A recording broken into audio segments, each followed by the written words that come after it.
When I look back at the different properties that I purchased, I'm actually buying properties in competing sources like the multiple listing service, like Facebook Marketplace, Craigslist. I'm in competing sources. They're in front of everybody else.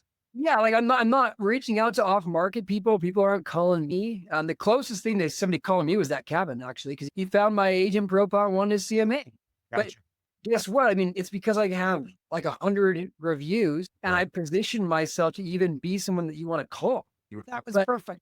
you Yeah, know, it's interesting because people don't invest in long-term strategies. Everything is about how do I get my next commission instead of thinking, how do I build a house and put a brick down? When I started in the business, I thought of reviews that way. I thought of reviews as a permanent brick. Every review I got from a past client was a permanent brick. And I don't think that real estate professionals think that way most of the time. I think they're really just thinking, how do I get paid next? But the problem is wealth is not built overnight. There's a famous Jim Rohn quote, and he says, most people overestimate what they can do in one day, but they underestimate what they can do in 6 months. That's good. yeah, I like that. That's a good one. It's those little day-to-day things you do every day, right? Like 10 years goes by, and for some people, that's a lot of time. Some people, it's not, right? Right. For me, I look back and I'm like, how has it been 10 years already? But I also have a 5-year-old. You know, you have to make it happen. And real estate's about conversations. One of the reasons I brought up the competing sources is because a lot of people are scared to talk to strangers. But if you are a seller and you want to sell a property and you can come to an agreement with somebody, even if it's seller financing, don't you want that person to call you? That's right. Yes. Right? Yes. Like it's not like you're selling something. You're a buyer. That's right. Yeah, I've got this for sale now. Nobody bother me right now. Yeah, it's one of those things where I think you can wait your whole life away. Yes. That's right. 100%. And to make it even scarier, your life isn't one constant of I'm 30 years old for 100 years. It changes. The first 20 years, you're in school, you have no idea what you're doing. And then the next 5 to 10 years, you're learning, trying to figure out what you even want to do. And then hopefully the next 20 years, you're putting that into practice. And then after that, either you're wealthy and you've made it and you can do the things you want to do, or you're working into your dead, right? That's right. No escape. And so we only really have a certain window of time to take advantage of what we're given. And if we don't take advantage of that time and really give it our full effort, we're going to wait our lives away. And what I love that you hit upon real quickly, Logan, is talking about how things are forever changing. That's real estate. The market, it's forever changing. And you know what? Personally, I like when things change because if things are always going even keel and everything's going smooth, you don't step back and change or shift or do anything differently.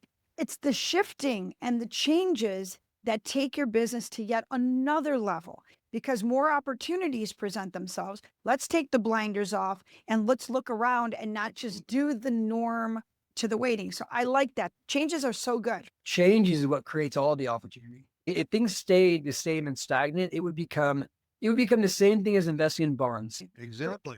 Where it's predictable, but you have a very low return. No, we can get higher returns because things are changing.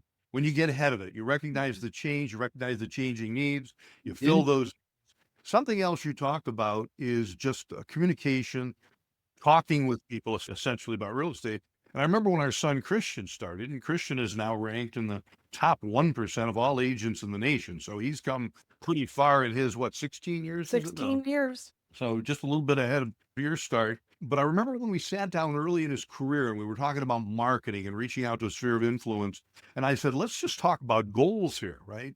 What is your goal as you're creating your marketing plan and as you're creating marketing materials and moving into social media? What is it you want to have happen as a result of that? What's your goal? Well, the long-term goal, and most people respond, well, I want to get listings and close transactions. I said, well, what's the short-term goal? And we sat there for a few minutes. I said, here's what I'd like to suggest. It's having the opportunity to have a conversation with anyone and everyone about real estate. Understanding their thoughts, their concerns, their dreams, their questions, you being there as someone who cares about them, number one. Number two, having the ability to help provide some guidance or find the answers or to help them, whether it's at this point or a future point when they're ready to move forward on those desires. But opening that door. He's talking about real estate. I don't know if you remember Howard Britton, but do you remember what he said? He used to do the session. What do you do when you get an obscene phone call? People say, most say hang up. Okay. No, he says that person lives somewhere. Okay, I listen to you. going to listen to me. Are you in the market for buying a home? We get leads every once in a while that are not good leads. And I still tell the agents, hey, just ask them, who do they know is looking to buy or sell real estate in the next 12 months? And, it's really interesting because, and maybe it's because real estate, we don't want to admit that it's actually sales. And so I think a lot of people are adverse to that. And so they want to be like the buddy agent.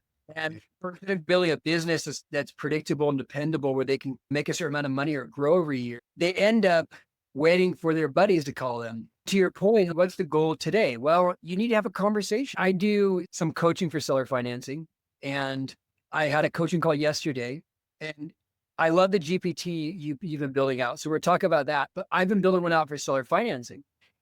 Mine is basically you plug in the information on the property and you tell it what's important to the seller, and it gives you different options of offers to give them. And you just show them the different offers and they pick one. And I was talking to this coaching client and I said, because he seemed nervous about talking to sellers. And I said, look, one, I reminded him, you're the buyer. Right. You're not trying to sell something to him. You're trying to buy something from him. That's a very different conversation. The other thing is I have the GPT, so it takes away the hard work of trying to figure out what you even offer. It's so true. Right. Plug it in, it gives you the offers, and you just have to have a conversation.